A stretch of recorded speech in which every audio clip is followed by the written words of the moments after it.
ओम साई राम। सभी को मेरा बहुत प्यार भरा ओम साई राम। आज हम बात करेंगे बाबा ने द्वारका माई में धुनी क्यों प्रज्वलित की। 1212 ईस्वी में हमारे छोटे से बाबा सिर्फ 6 इयर्स के थे तब, तो एक फकीर के पास रहा करते थे।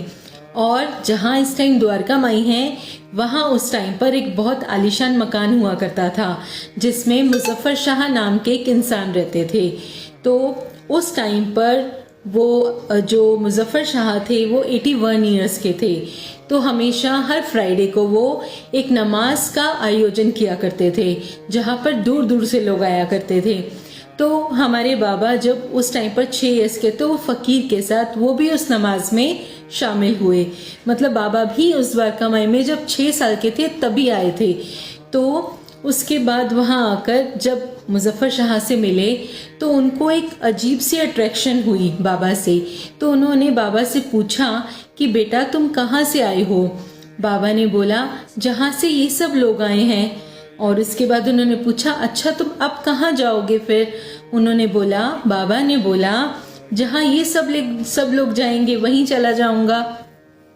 तो उनकी बात सुन के बहुत जो मुजफ्फर शाह थे बहुत वो अट्रैक्ट हो रहे थे बाबा से। और उसके बाद उन्होंने पूछा अच्छा तो तुम क्या करते हो। बाबा ने बोला मैं कुछ नहीं करता। तो बाबा ने ऐसे जब सवालों के जवाब दिए तो बहुत ज़्यादा वो प्रभावित हो गए और बाबा को उन्होंने गले लगा लिया। तो उन दोनों में इतना प्यार हो गया बाबा और मुजफ्फर शाह में, बाबा उनको अब्बा कहकर बुलाने लगे। और उन्होंने बोला कि बेटा अब तुम मेरे पास ही रहोगे। तो बाबा उनके पास रहने लगे। लेकिन कुछ टाइम के बाद जो मुजफ्फर शाह थे उनकी डेथ हो गई। तो बाबा बहुत परेशान और दुखी रहने लगे क्योंकि उनका मन नहीं लगता था फिर वहाँ पर। फिर वो हमारे बाबा कहीं चले गए इतने सालों तक। उसके बाद चांद पाटिल के साथ शिरडी में आए बारात के साथ।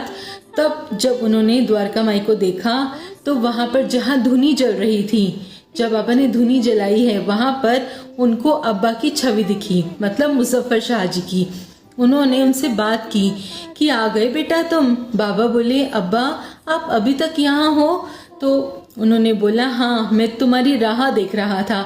तो बाबा बहुत रोने लगे, बहुत ऐसे हो गए कि मेरे अब्बा मेरा इंतजार कर रहे थे यहाँ। तो बाबा ने उसी जगह पर जहाँ उनकी छवि दिखाई दी थी बाबा ने वहीं धुनी प्रज्वलित की और उनको बोला कि आज के बाद मैं आपको कहीं भी छोड़कर नहीं जाऊंगा। तब से बाबा द्वारका माई में रहने लगे और उसी धुनी से सबके कष्ट उदी के रूप में बाबा सबके दूर करने लगे। इसीलिए धुनी प्रज्वलित हुई। तो बाबा की